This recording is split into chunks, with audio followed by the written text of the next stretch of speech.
As I got another rhyme, another rhythm for y'all to listen. I'm never quitting on my mission, I'ma roll with what I'm giving. Got some ambition, this new edition, filling positions. Looking at the void in myself and feeling what's missing. Better watch the way you going, better go in the right direction. In the moment you stressing, but you gon' be counting blessings. And I know that for certain, keep on working, open curtains. Haters swerving, cause they ain't ready for your final version. I'm never gon' give up, fall down, I just gotta get up, yeah. Cause this is my road, let's camera action, I'm ready to go. And you are listening to the Tom Thicklin Show here at 103.5 FM WNHH, your home for local and community radio, streaming live at the NewHavenIndependent.org, and check us out on Apple Podcasts.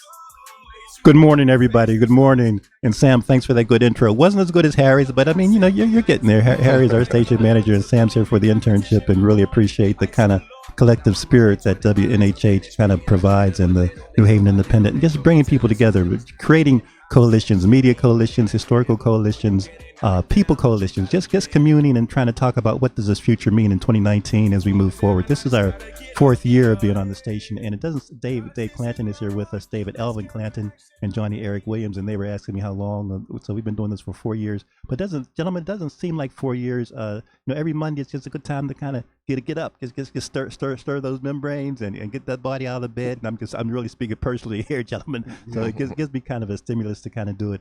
And so Johnny Eric Williams is here, and David Elvin Clanton. Johnny has been residing at Trinity College for over 20 years, and David kind of 14, 15 we said? Going to my 16th year. The 16th year, David Elvin Clanton at Connecticut College. And I say residing because, yes, they may have a residential address and lay their head down off campus, but they've been spending, as you've heard, over 20 years in the mid-teens of kind of residing and being a part and sharing of themselves with students at Trinity College and at Connecticut College, and in terms of the issues of really what does it mean to be human? How do we kind of express and learn? And can humans learn? Can we improve ourselves? Can we interact with one another? Can we be nice to one another? Can we be fair? So they're dealing with these academic and disciplines of sociology and history and oppression and ideology and social policy. But we have all these academic words. But then when the rubber hits the road, we have two gentlemen in front of me that have really committed most of their adult life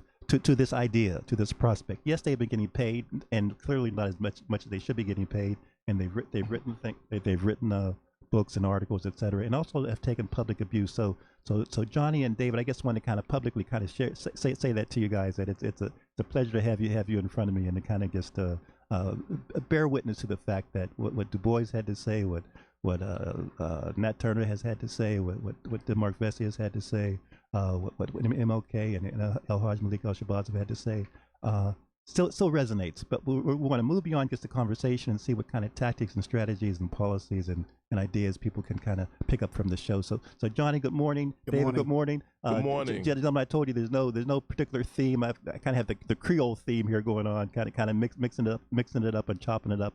And so what's on your heart, mind, and soul this morning? Oh, well, for me, to get to the central question of dealing with students and what is the aim of a professor.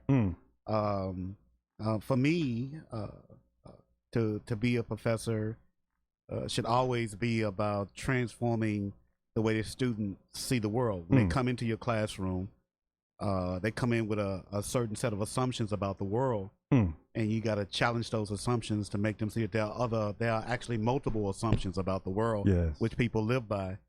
And to get them to see that those assumptions are grounded in a political, historical, social history that shapes those, the ideas that they have, and then to move them to realize that those ideas themselves, they're also creating those ideas daily, and then to move from that to the transformation of the world, because they can emancipate themselves from that particular historical moment, social cultural situation by transforming. It shapes them, but they also shape it. So that's the way I look at it. So that interaction, so we're each kind of a human catalyst and a human part of the puzzle. Yeah, we are not passive. We are very active in the world. We transform the world by the mere fact that we're human beings. And David, just before you jump in, are you also saying, Johnny, that even by our non-action also kind of impacts? Oh, of course. Of course. I mean, when someone said they're not doing anything, that's not true. They are doing something. For instance, this thing that was trending about white people against white supremacy on Twitter this weekend. I don't know how many white people were on it, but anyway, so but black folks was like, yeah, right, that kind of thing. The reason we're cynical about that because we have the long historical context of the inaction of white people. With the inaction itself is more important than the actual activist, like a Donald Trump he's an active racist. Most people are just silent about that stuff, right? They don't say anything, right? And that is doing something. So that's giving this kind of condoning the white supremacy system by being silent. So silence itself is helping the system. It's violence too. David? Right, or the word complicity I always use, right? Most people are complicit in the isms, racism, sexism, homophobia. So everybody likes to be a good person. But we know that complicity is really what's wicked or insidious. But in terms of teaching students, what I find, whether you're a wealthy student, because we're at 2 universities, 70-something thousand a year. That's right, private boarding colleges. school, or to a first-gen student from New Haven or rural South Carolina, you really see our K through 12 educational system is very problematic. You know how that, in terms of talking about capitalism, racism, you see how underprepared they are. So whether there's a student come from a private school, got the skills, can conjugate subject verbs, they travel all around the world, but these essential issues of power and inequality, limited to no clue. So oftentimes, I know in our classes, we get the kickback because we're just changing the whole game. Everything's being questioned. George, everybody's getting targeted. I mean, the best compliment I had is this Professor Ken, I don't know what party you belong to. Good, I got you. Right? Everyone gets it. Clinton gets it. Jefferson gets it. Everybody gets critical analysis here. And it throws the whole dynamic. So for some of our students, they like the transformations. For others, there's a resistance on the evaluations. Right? They're going to resist, run to the dean, complain to their parents. You see what I mean? But that's what higher ed's about, making critical thinkers and active. Because we know the grade through 12 is passive. Exactly. And it just status quo stuff. Capitalism is great. We don't need health care. The environment is okay, but we're there to challenge those questions, right? And if you believe a particular way, defend yourself with evidence. Don't give me no Hannity. Don't run around here with all that Breitbart garbage, right? I mean, it's just opinion, Right. Forget opinion. Everybody got one. What's your evidence? But well, gentlemen, just stay on that point for a second. And again, the Tom Ficklin Show and Johnny Eric Williams is here, who's been residing at. And hopefully, gentlemen, you're not offended when I use the term residing, but I guess want people to see that you spend your life, your moments, your existence. I mean, you have a life outside that, but residing at Trinity College as well as Con College. But gentlemen, reference the fact that you mentioned Breitbart and Fox News, et cetera, but these new media entities are still attracting people and will continue to attract people. So although it might be fake news, people still believe in it. Well, they have a predisposition to believe in it because we're in a white supremacist capitalist society, right? So as a result, then, we've been conditioned to see this as normative, right? And so people then, when these shows come on, they reinforce what we already know. It's just this big feedback loop. And so they go, well, see, that's the way the world is. I already had this assumption so they're not being challenged in any way. And what David is saying is that when we go in a classroom, we do challenge these assumptions, right? And students get very mad, and he's correct. They take it out on you in evaluations. Even some of them, they bring you up on these charges before your colleagues. This has happened to me twice, where they said they received the grade that they did because I hate rich white people, right? and their witnesses are their moms or somebody who's not in the classroom. I was like, well, what is that? Like my colleagues exonerate me and stuff, but the thing is they put you through that, and that's this kind of mental taxing that goes on at these places that we reside in. Quite frankly, I mean, I don't see it as residing. I mean, my bags are always ready to go. All right. I mean, even when you have the Underground tenure, Railroad is. You know what the Underground Railroad is. Even when you have tenure for someone who's black, it's tenuous. I mean, I've written about this stuff, right? I mean, at any moment, I mean, David can testify to this himself, is that you can say something wrong and they go, see, we need to fire that person. I mean, well, what about my free speech? Well, you don't have one, you don't have academic freedom either. On and on and on. So even when you're speaking in your area of expertise, people make these kinds of assumptions and so forth. So it's really hard to question, to get at these people who've been caught up in believing what they want to believe about the world and then trying to impose what they believe that is not really how the world works, as if it's gospel. Right. Yeah. And it's like thing we watch, I call it niche television, right? We know first it was cable, now social media. We're all watching niche.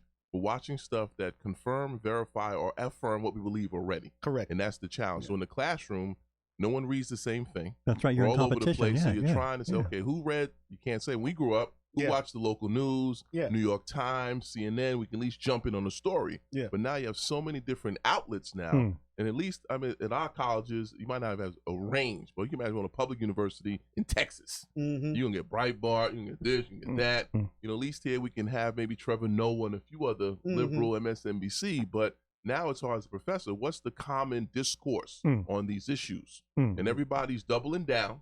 Everybody thinks they're right. It's challenging. Share it in terms of the doubling down, because I really appreciate what you just mentioned, David, and Johnny. Also, it brings me to this particular moment in world history. If a student, high school student, a student about to go to college, a student that's considering a PhD program, but what books, or even for a parent, what books this summer or the books this fall or podcast or TED Talks should they tune into? And certainly feel free to mention your academic work or how people can reach out to you or articles you may have written. David, you want to go? Sure. Well, it depends what discipline, right? So in terms of, I know the book I really enjoyed reading last year was Kendi's Stand from the Beginning. Just in terms of when we look at racist ideas and classist ideas and how these ideas are socialized and reaffirmed through media, really it was an eye-opener for my students and myself. Like, that's a great idea, because oftentimes, like he said, I want to get to the point where if you go to a black business and the dude mess up, all black businesses are bad. We got that language. I don't mean it. It's a joke, but when you keep saying it, you start believing it. Yeah, exactly. Right? You know what I mean? So that book in that way. But for students, if they want to get a PhD, my daughter's in a kinesiology program in Illinois. Kinesiology. Yep, the #1 program. And this is how it works.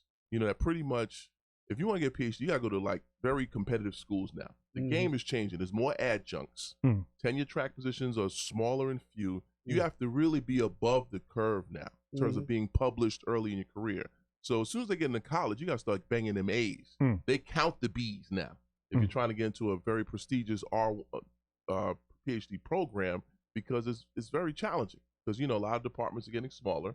Colleges are closing, and there's a lot of schools you have a heavy teaching load. So I tell my daughter what she did, went to Spelman, BS and honors. She went to University of Illinois. She had to go visit the professor. You have to do that now. Go during that weekend when they let the minority students, whoever, spend the weekend, find that faculty person you're going to work with, and that's how you do it now. You can't just blindly apply, because everybody has a 3.9 now. So you're politicking and lobbying. Because everybody has a 3.8 now. Yeah. Well, I mean, that's disturbing. Well, I guess before, but Dave, one or two books, because you've written. Well, my book is on Raymond Pace Alexander, African attorney out of Philadelphia. In fact, I'm working on a new article now for an edited piece looking at black politics in Philly from 1915 to 1929. So a lot of my stuff is looking at the Northern Civil Rights Movement. So what I'm working on now, you find that election fraud, race to 260 electoral college votes, George Schuyler, black conservative, talking about black people need lobbyists. The same exact language that we see today, but it's pushed by the Great Migration. Once black folks got in Philadelphia, white rage, right? That starts to develop. White terrorism. As soon as the numbers went up, then blacks start moving to white neighborhoods, the housing stuff starts. So a whole decade, you have black folks taking, self-defense. You have a black realtor named Andrew Stevens who said, you know what? I want to stay in your house that night with 2 guns if folks come try to come through. So let's talk about Ocean Sweet in Detroit. This is a national movement in northern cities. Yeah, in 1919, triggered the by Red Summer. Great Migration, those numbers. And once black folks get them numbers, the rage goes up. We demand more in politics than what Derek Bell, interest convergence. Yeah. Right? Okay. Yeah, critical race theory. Right. You see what I mean? So all that starts, and when I'm arguing that Great Migration period, you see that Philly, Cleveland, Chicago, New York. You see, once the those numbers, population goes up, demographic change, then you start seeing these things kick in. By World War II, it's already set up. Yeah, well, you know, to get back to what David was saying about, and his work sounds very interesting. Doesn't it? Yeah, for sure. People can Google it. Google It's you. a piece I'm working on now. Okay. This book. All right. I'll get it to you. All right. Save up money, get ready to buy it. So what Dave was talking about with the PhD program and so forth, at Trinity is a little bit different. Trinity is the 0.01%, not the 1%. The 0.01%. So I mean, it resides in Hartford. Yeah. Okay. But it was established after Yale was established for kids who couldn't get into Yale. Okay. Mainly guys. All right. Okay. All right. So for them, a lot of them ambition is not to go to grad school, because they have the money already. Their parents and so forth. So it's inherited money. But we do have a segment of the population that does, the student population that does go on. I'd say around 40% who go to grad school, you know, get a advanced degree in either law, or business, or a PhD, and not so many PhDs, but PhDs too. And the students, the grades at Trinity College, I mean, there's tremendous grade inflation, especially at the Ivy schools. I think even at NASCAR schools, I mean, an A is really not an A. I mean, it's more like a B minus, something like that, you know. And so students get on my case because I grade the paper like, well, you know, this is not an A paper. I rarely see those papers, you know. And they say that's hard grading. It's like, no, I'm being fair. Yes. You know? Yes. I mean, and plus you earned that grade, so you know I didn't give you anything. So I mean, for me, when you look at what David described as what you need to do to get into a PhD program, it's disturbing. Given that it shouldn't be that way, right? But it has always been that way. When I was in grad school, I mean, there were people who had way more money than I had to get through. I mean, I remember surviving off of beans, rice, and pasta. And I one day I could afford to go get some a turkey leg and fry it up or whatever, you know. I mean, that was my diet. And I was skinny as all get out, you know. So, but the thing is that when you look at this particular kind of setup now, it's disturbing because then only certain kinds of people are getting it. That's why we need, in the United States, we need education as a human right, and it should be open to the public, free. If people want to go to college, they should go, right? That's my position. Now, in regards to what it is that I do, I'm all over the place. I'm broadly trained, so I got expertise in a lot of areas. But share a little some of the books. You know, some the two books I've written, and I'm working on a third one now, and I got a fourth one in line too. All right. Is that the first one is called African American Religion and the Civil Rights Movement in Arkansas. And Arkansas is where I'm from. I'm from Little Rock, and nobody had told this academic story. And I spoke to all the folks who was central, like Daisy Bates and so forth. And I wrote that book. That was the first book I wrote. It came out in 2002 or 2003. I can't remember. Second book is called Decoding Racial Ideologies Genomics, far afield from social movements and religion and politics, but politics. Well, break it down for us now, John. Politics is involved in genomics, right? Run those words. What's the title again? Decoding Racial Ideology in Genomics. That came out in 2016. Okay. With Lexington Books. Lexington Press, I think. All right, we'll break it down. You know, Sunday was just yesterday. So with this particular piece, what I look at is how it is that genetics and geneticists and genomists basically are reinforcing this idea that race is this kind of essentialistic thing that humans have, that there are races amongst us, even though they say that it isn't. So is it eugenics part 10 kind of thing, or is it evolution of that school? It can be used in that way, though most scientists, to be fair, are not saying that's the case. But even their language itself, the use of language such as populations, ancestry, those things already, they're just euphemisms for race, right? And so it reinforces it even when they think they're not doing it. And so that racial kind of way of thinking is always there. And the way they even, they group the genetic samples and so forth is racialized. It's also gendered, right? On and on and on. So, I mean, so you get this stuff going on. So that was what that book was about, trying to get us to be cognitive of what we're doing. And then this book I'm working on right now, it's called it's The Persistence of White Sociology. Persistence of White Sociology. Yeah, sociology itself, which emerged during the Industrial Revolution, or the Enlightenment era, it itself evolved to the point of, it evolved from the fact that it was sought to legitimate racism, white racism. And that's the department you've been you're considered a sociologist. I'm a sociologist. Yeah, I'm actually the chair of the sociology department. So you read Steinberg, that piece on the discipline. That's the guy. Yep. Steven Steinberg. Yep. Yeah. Oh yeah. So you're chair of a department, and you're critiquing and deconstructing and revising the discipline. It needs to be done. I mean, there's several books that are important for doing these kinds of things. I think Alden Morris's book, The Scholar Denied, about Du Bois. Du Bois is central to American sociology. I mean, he's one of the most important intellectuals in the 20th century. You don't even have to say black, just intellectual, period. I mean, he's one of the most important intellectuals in the world, especially for American sociology, right? And so this is my kind of contribution to students. So I would say students should read Alden Morris's Scholar Denied. I would also, there's a book by Joyce Lackner. It's called The Death of White Sociology. Death of White Sociology. The Death of White Sociology. In that book, there's several. It's an edited book, and there's one called The Furious Passage of the Black Graduate Student. Yeah, and so I really like that. Got me through grad school. And then there's this book by Crystal Fleming called How Not to Be Stupid About Race. Yes, and Crystal's here at Yale, I believe. Yeah. So Crystal Fleming. And Femster. Huh? Crystal Femster? I'm sorry. Fleming. I was thinking she's at Stony Brook. I'm sorry. Sorry. I know Crystal Fuster. Gotcha. Yeah, but no, she's at Stony Brook. And then there is Malcolm X, the autobiography of Malcolm X. I think these are important books to read before you go to grad school. And you mentioned David when you mentioned Ibram, he has this new book out, how to be an anti-racist, and I'll post that as well. Yeah, no anti-racist. I just want to be clear. Anti-racists are not non-racist. They still racist. Okay, well let's hear. So if Ibram was sitting here right now, you would say to him, he would say the same thing I just said. Okay, I heard him say it. Yes, that to be an anti-racist doesn't mean that you're not a racist, unless you're not a non-racist. We in a white supremacist society. So just by the mere fact, this is what tripped people out, especially people who self-identify as white. When I say the mere fact you think you white means that you're a racist.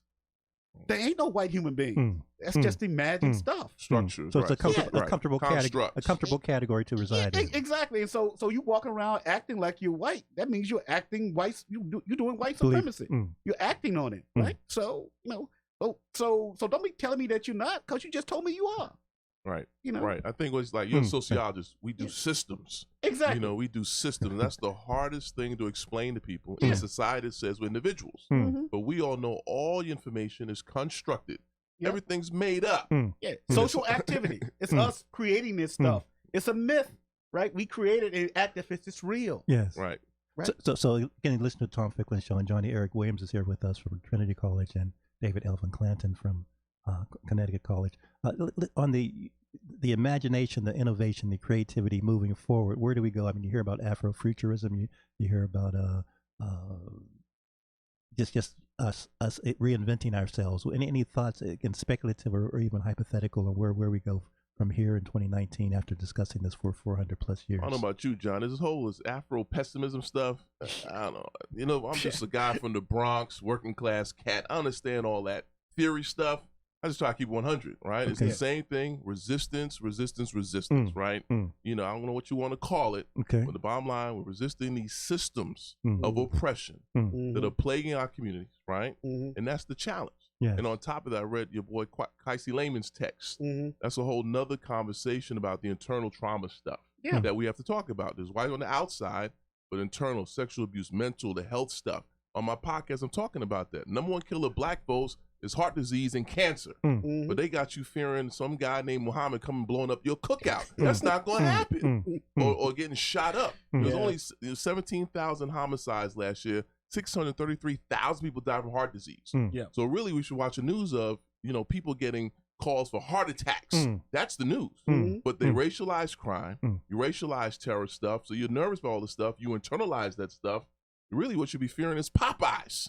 Yeah, right? Well, Popeyes for the cholesterol and for the right. But let's get back to the system thinking now. Why is it that the media and the politicians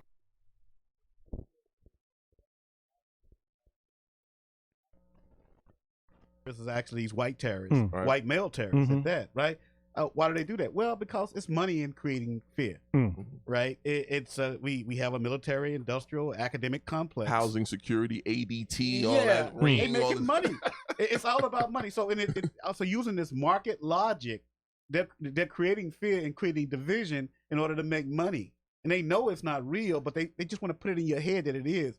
Now, regarding to what David was talking about when it comes to the stress of all this, I mean, that was an article today in the Chronicle. It was the 28th, I think it was yesterday, about being a black woman. She just got promoted to full professor, and that she wanted to basically lay out why it is that she wasn't so excited about it, given what it took to get there. It's like she said it wasn't just so much being a woman; it was primarily being black and how you get constantly disrespected in your departments, on your campuses. People go silent; they don't speak to you.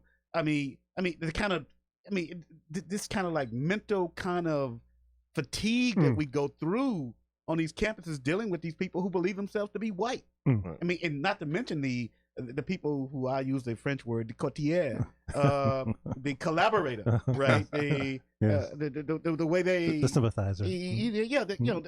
They believe that to be fully human is to be white. I just finished an article about this. It's called The Unblackening. The Unblackening. White. What's it called? White license and nice racism. And this is the kind of stuff you get. Stuff like diversity. I mean, it's not designed. So diversity and inclusion is not really. It's not designed to transform the system in any way. It's just designed to get us to go along and get along. So another buzzword. Yeah, I mean, all of this stuff. I mean, anytime it comes from these folk who identify as white and their collaborators, I mean, it's problematic. Yeah, all it's doing is it's just getting you to cope with it, right? And not really cope, because then you get heart attack, stress, mental breakdown. You die young. Right. I mean, even in academia with professors, I lost my best friend. His name was Jared G. Watts, 62 years old, had a heart attack and a stroke, right? And that's, you can find pattern of this all the way through academia, of this kind of trauma that is daily dealt with black folks in the academy, black women, black men. We're all dealing with this stuff. I mean, we're not immune from what's out there. Oh, good point. Right. And we're talking about fearing, some dude named Hakeem coming in your car and carjacking you. I'm not worried about that. Yeah. Because I know what the stats are, right? I had a friend, heart attack 57. Professor, he's at HBCU, but he's working so many jobs and classes because he wasn't making enough money. That's what I'm worried about. So we should have done our yoga and Tai Chi before coming in today. And that's all part of it. Meditation, meditation important. Yeah. What else? But it's true. So we look at it that way, right? But the energy you're putting on black crime, all this energy, what's happening in Chicago, energy being on what? Healthy lifestyles, this type of stuff. So even African Americans, that's what we're saying. You know how those kids are. No, you need to get in that gym. You need to walk. Yeah, I'm not every day. Right. I'm worried about, you need to walk more than worried about getting shot up on 4th Street. Because the numbers don't play out that way.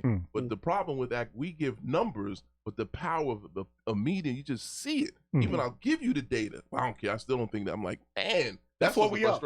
That's what we are. That's what we are. People they just totally disregard the evidence. So what does that say? Because you gentlemen have devoted your, again, listen to the Tom Ficklin show, and Johnny Eric Williams is here, and as well as David Elvin Clanton. So what are you gentlemen saying about the brain and the masquerade and the camouflage that the brain goes through in terms of fake news versus real news versus truth? It's a function of the system. Like you said, we have a corporate media. They're there to make money, right? So when you have a racist capitalist system, you talk about inclusion. That becomes industry. Everything becomes an industry. It's about money. Making they could turn anything into making money. So obviously, and for capitalism to sustain itself, we need a lot of ignorance, right? We can take a progressive thing and make money out of that. So in terms of, you have to find a way, and that's what I do. I know my kids at home and my people I associate with, how do we teach about these critical, radical ideas. And we know our K through 12 system is not set up that way. Nope. It's set up for you to get a job like John Dewey, practical. We see what liberal arts under attack. History is what we do is a waste of time. Yeah, get a STEM humanities degree, is under, right? and social science. This charter school hustle, all these STEM kids. What about critical thinkers? You see? And in reality, when you look at the data, we're still underrepresented in those fields. We spent the last 30 years on STEM degrees. Everyone's not going to be a STEM person. We need thinkers. We need writers, artists. All that makes a difference. That's where innovation comes from. Thank you. Right? But market capital is going to, they tell us that. But these kids at college I work with, they on a whole nother path. Art history, philosophy, right? Trinity, same way. Come on now, right? What we're going to say, you need to get a STEM degree. I'm trying to tell folks, you have to unlock yourself from that trap. What are your kids passionate about? Yeah. You see? So that's a message to parents, any parents listening in. Yeah, what are you, I mean, don't go in there with this utilitarian way of thinking about education. That's not what an education is. It's about teaching students how to think critically about the world and to transform that world to make it better, not for a few people, but for everybody, right? So we can advance humanity. But I wanted to say this too about this money thing. You can see this evidence in these campaigns right now. The American campaigns are ridiculous, 2-year campaigns for the presidency of the United States. But the fact is that it's always about the money. Like they had stories in New York Times and stuff about Buttigieg and Kamala Harris and whoever raised this money and that kind of stuff. Well, the thing is that those people who are running for president, these people know that it's about the money for them. They're not out to serve the people. It's not in the service of people. That's why they're getting money from Wall Street. Wall Street don't want them serving people. They want them serving them, right? And then the same thing happens in education. We want dumb students, right? Students who don't think. They think their opinion is evidence and don't read. I mean, believe me, to getting a student a damn read is like, woo, it's... No. I mean, they don't want to read, right? For point of clarification, for the audience listening in and tuning in, I had asked Johnny and David to speak what was on their heart and their passion and purpose, and I think we're accomplishing that to some degree. But I'm going to push you guys a little further. I've worn my Panama hat, my Cuban hat deliberately because I think folks tend to forget, and I want you to perhaps comment on this, that this North American 13 colony experiment was an imaginative creation, and also even the country of Panama didn't exist until people decided to kind of create it, and et cetera. So any comments? And Cuba is also. Yeah. Well, look. I mean, Caribbean history. I mean, I want to go back to something about the books too. And I want to answer that question. Okay. But I think that American students who are going to undergrad as well as grad students need to read internationally. There are a lot of people that I read daily. The Canadians, especially the Black diaspora of Canada, as well as the indigenous folk of Canada. Read that stuff. I mean, it's important. But I also read the South American stuff, the Brazilian stuff. Gerald Horne does a good job of that. Exactly. I mean, so when you talk about Panama, you realize that Panama exists because the United States wanted it to exist because Colombia wouldn't. Indeed. So the market capitalism. Exactly. That's why the Panama exists. That's why we have a territory down there, a big base down there, because to link those two oceans, right? But a lot of people don't make those connections again because they don't read, right? But I also wanted to tell you this too. Please. Is that the when all these attacks on when Ayanna Pressley did what she did, right? When she voted for this bill condemning BDS, the boycott, divestment, sanction movements against the Israeli state and its academic institutions and cultural institutions and so forth. And this kind of like mealy mouth way in which she responded. I mean, I've been tweeting her and saying that we know who you are and stuff like that. You pretend to be a SWAT member, but you're not. It's all about yourself. It's always about the money. She's from Boston. And if anybody been to Boston, what kind of Negro you going to get from Boston?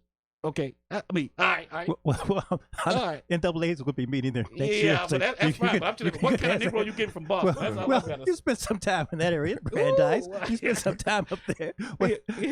Well, but that's my point. I mean, I ain't never seen no radical kind of thinking politician from Boston. Yes. I seen liberal politicians. William Monroe Trotter. He wasn't a politician. You're right, journalist. You're right. I'm talking about politicians. Journalist.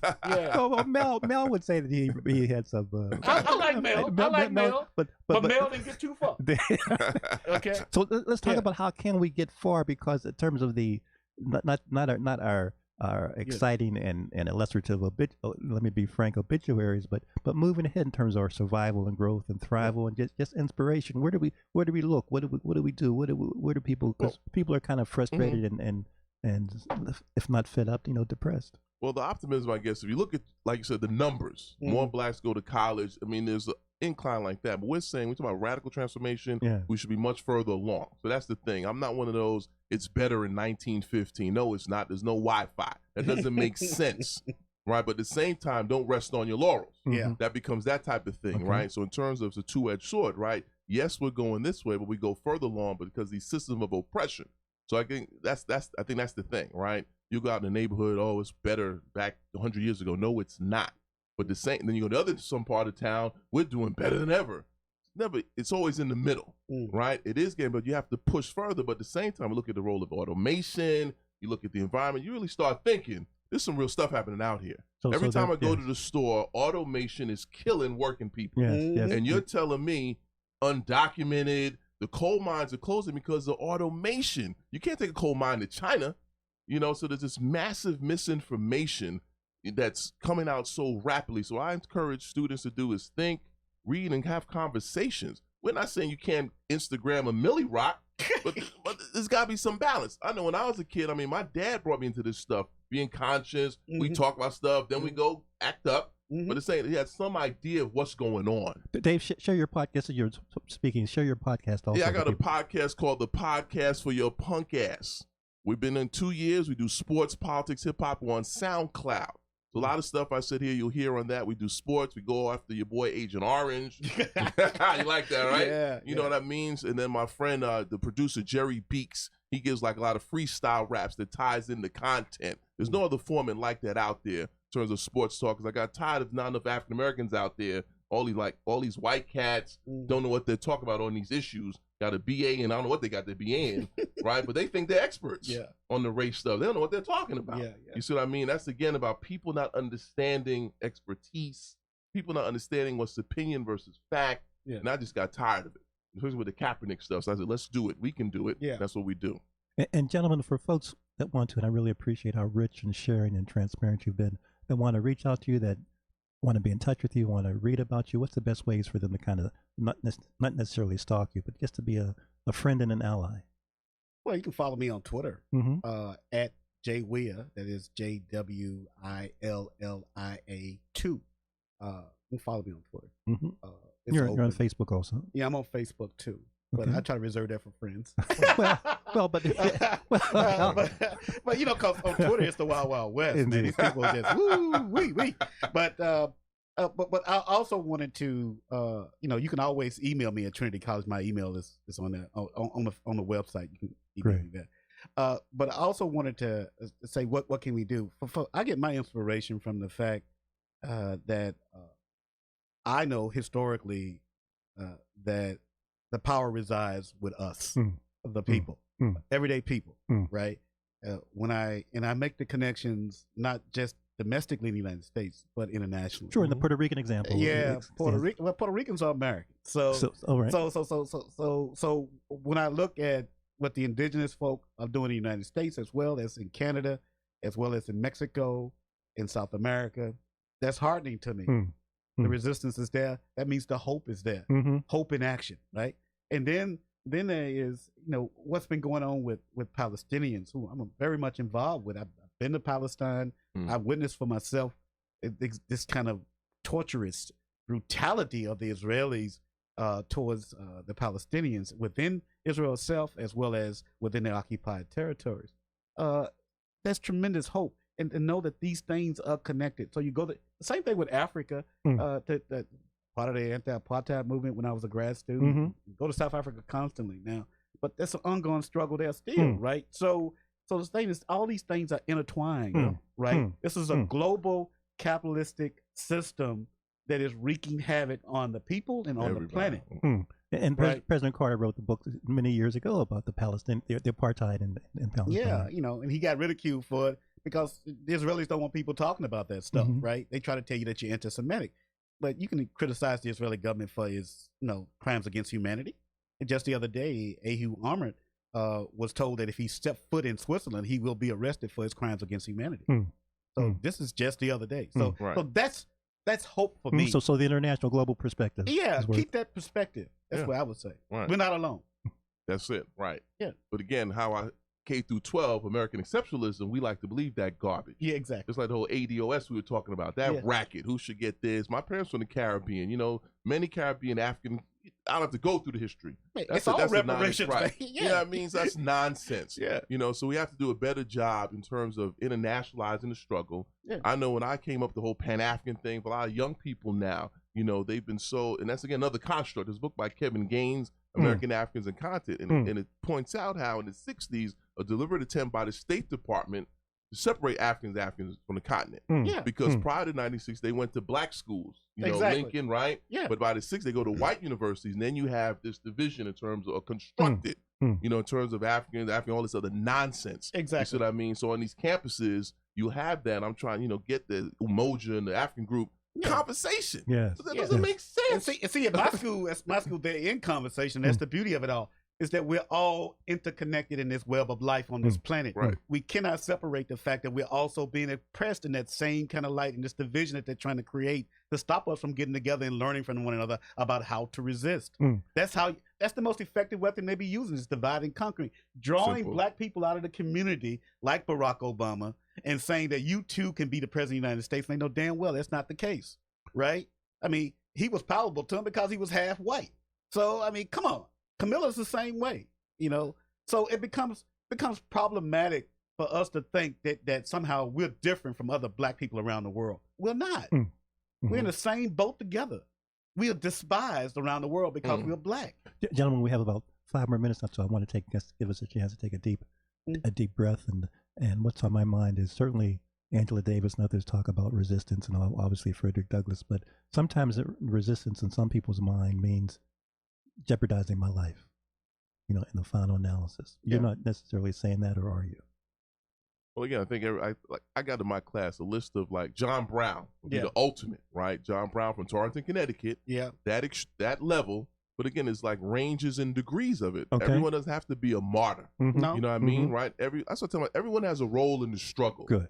I can't paint a house. Good. You don't want me painting a building, anything. Yeah. Right? So we have a role in the struggle. So I do civil rights struggles classes. Ella Baker, she's an organizer. King can't organize anything. But and Lou Hamer. Right. They can organize on the ground, right? But I can get this money. Everyone has a role. The problem is when we start creating these hierarchies. I'm more important than you. There you go. That's when it falls apart. When the grant money start coming, you see what I mean? Who gets the rewards after? Yeah. I mean, we still see it today. I know Mukasa, Willie Ricks. Yeah. Good friend of mine. After the civil rights, people like Julia Bond, rest in peace. Others were able to capitalize. But the many folks on the ground who were struggling. They got no pension coming in. They're struggling. You see what I mean? So some saw how you can market everything with capitalism, but others who remain committed are struggling at 70 years old because they have no pension. They weren't able to transfer that into a profession, into a career. And that's what we need to have, a profound restructuring of how this country works. It shouldn't be monetized of health and all this other stuff. It should be, these are human rights. Yes. Health, retirement, all of these things, these are basic human rights that the United States signed off on the Declaration of Human Rights, but it doesn't enforce, right? So but the thing is, how do you get there? You keep chipping away at this gigantic mountain of oppression, right? And it's all interlinked. It's interlocking oppressions, right? I know people like to use the word intersectionality. That's a legal term that Kim came up with. Kimberly Crenshaw, but it has its purpose, but it's been totally co-opted now by white feminists, right? So go back to the fact that you want to use the tools that you have, not the master's tools, as Audre Lorde would say, but the tools of our own standards, as Malcolm X would say, to create our society that is a human-centered one, a beloved community, as King would say. David, kind of last words also, because we kind of wind up enjoying. Man, that's a mic drop there, brother. But it's right, right. I mean, and the reality, I mean, look at the numbers, you expect right? no less from him. I hear you. Expect no less. That's why we had him on. The coal miner's canary. Yeah. White males, right? They're dying. Yep. The suicide. So what's been hitting us for the last whatever is catching up. That's racial capitalism. Yep, it's going to catch you. Whether the opioids, it's going to catch you. Cedric Robinson made that very clear when he wrote about black Marxism. He said racial capitalism is the key. Yeah. He coined the term. Yeah. So. And if you think you're going to the moon, you better be rich. That's all the earth I know of. Yeah. And them going to the moon reminds me of what's that one with Matt Damon? All the poor people still on Earth and poison, and they in space. Gentlemen, thank you so much. Again, we committed to you guys, to you gentlemen, returning at some point in the fall, and so I want to just get that on record. That is you got it. I'll come back. That is going to happen, and just really appreciate you and. Wishing everyone kind of health, prosperity, but also resistance has there's a theory that as you revive and resist and exercise and work on your creativity and critical thinking, that can add to your longevity. So it doesn't have to be perceived as a martyr thing. It could really be perceived as a mental health exercise and discipline. What does it mean to be safe and sound and also inspired?